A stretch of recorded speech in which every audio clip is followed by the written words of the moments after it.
tutup qucaqlaşmaq istədim. Sən məni tək qoyanda dergəm yedim.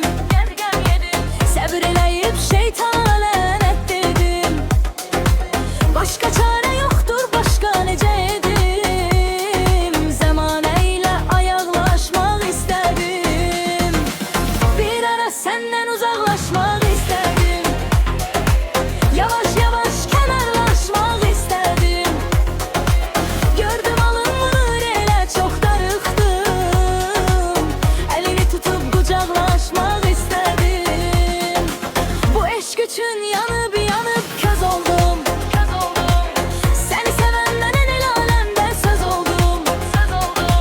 Səndən ötürü çoxuyla üz-göz oldum. Yaxınlardan uzaqlaşmaq istədim. Düzdür, səndən uzaqlaşmaq istədim.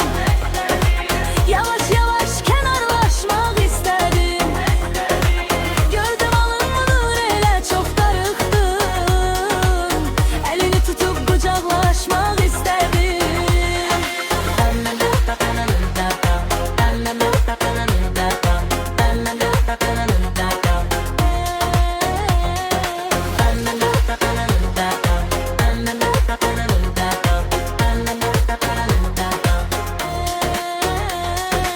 Mən sənin fikrinlə